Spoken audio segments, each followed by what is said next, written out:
this is going to be a little talk, a little Dharma talk, inspired by the demographics I'm noticing of who's viewing this channel, and I am pleasantly surprised. I keep captioning everything girlies, but I'm happy to see that there's a lot of divine masculines that are coming into this well. And so I figured you guys might want to know a little bit about technologies and how to be in your energetic system in a way that's working for you and could be working for the energetics of the feminine. So first, I'll give you an insight on how the feminine works. The force of the feminine is the polarity of the negative space. It's simply put, it's the void. So in our anatomy, yeah, the feminine receives, right? But what the yogis mean by feminine and masculine, it's the forces on earth. It is the upward energy that we work with and the downward energy. And then similarly, it's that same thing as the energy that pulls us in, contracts us, and the same force that expands us, the inhale and the exhale. So the feminine is that inhale. It is the magnetism. It's the pulling in. And so all of us need that ability to, right, to attract what we need instead of having to force it. And the force is when the masculine energy is out of alignment. So it might need the feminine to balance it out. Forcing anything, if you're masculine or feminine, is removing the willpower of whatever is sort of in the current, and it's not the safest bet. The feminine reception works essentially top down, and then the masculine energy is working bottom up. So when it comes to, let's say, union or a sacred sexuality practice, you'd want to meet the feminine in the upper chakras. So if you want to deeply connect to her root, which is safety and protection in the lower hips, you have to meet her in the mind and the heart. And then the wildness, the more animal instincts can be accessed, but they have to come out in a very safe space. So to penetrate the psyche, your energy has to be purified.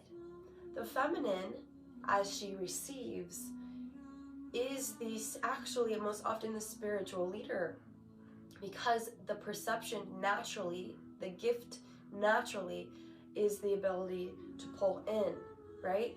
So that includes your energy immediately. If she's tuned in, tapped in, you can't lie, you know what I mean? So to purify our vessel, so you're coming into this space, and yes, it's wonderful to feel traction, it's wonderful to feel magnetism, chemistry, but those things, the energy, it depends on where it's coming up, right? So if it comes up and then and goes back down, comes up, goes back down, this is where most of the world thinks that coming together lives. Like, this is where most of our experiences have been. And it could be lifted in all of us, and that's our goal here. And the tantric practices, it's a very big misconception to think that the tantric practices are taking you to just the sexual realms. That is one space of union. I'm a bhakti practitioner. I feel most union when I'm singing through my heart center. See what I mean? But a lot of men do find that they can reach union in a way they like through those sort of chemistry acts. And so the practice of, let's say, preserving your gene or not releasing, this works really well for men. And I don't think it's because, like, anatomically, yes, like, you're conserving, but I think the foundational reason why it works so well is because you're able to self-source your energy. You can actually feel your connection to yourself. And so so that way that energy can actually rise. This is a very seeking, trying to just kind of bring the seed and plant the seeds anywhere you can. That's so depleting. And I think that's because mostly our masculines haven't been taught how to be sensitive and kind to themselves, how to be in self-compassion, because most of the conditioning has been to be really fiery and to be dominant. And yes, it is so nice for a woman or a feminine to feel the safety of a decisive masculine that knows where he's going and when he wants and all those things. And that will make us feel safe. But if there's unalchemized sexual energy, lust energy, it goes into our auras and it's a psychic attack. And so if you're engaging with somebody in beautiful exchanges and you're not alchemized, you're going to put in her reception your karma. The transmutation process, you just dumped it on her, right? So it can lead to leaky energy, it can lead to dis-ease, it can lead to calling in the same kind of karmic partner. It just doesn't help. And so we need to be self-sourcing our energy. So that way we can be in a holy space together. And I don't mean just in relations that are like sexual relations. I just mean like your friendships, you know, like there's so much to a relationship between a feminine and a masculine too that is platonic. There's so much there that can help us elevate. So take it all with a grain of salt. Whatever practices are working for you, you're going to know, they're going to resonate, you're going to want to stick with them. I'm just saying I want everyone to consider the dynamics of the polarities of the reception and the expansion.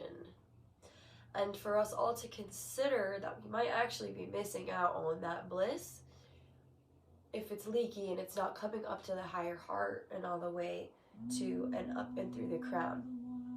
The feminine, when she has the masculine's safety here on earth, the union states, which you both can enter, but the feminine is going to go into the ethereal realms because the charge of the 2 becomes like 5. And so she can uplift much higher. She can really elevate both of you, which if there's karma, and any couple is going to have karma, but you guys can transmute it together by elevating her and putting her in higher reverence and considering the 1,000-petal lotus on the top of the head and the root are both these opening and closing systems. And it takes time to open both the flowers. And then you have this beautiful long stream up the spine, and it's longer than you think. It's going all the way to heaven, and it's going all the way down to the center of the earth. And that silver cord, that connection there, that's what you're guiding your feminine to feel. You're guiding her to feel heaven on earth. It's not a simple task.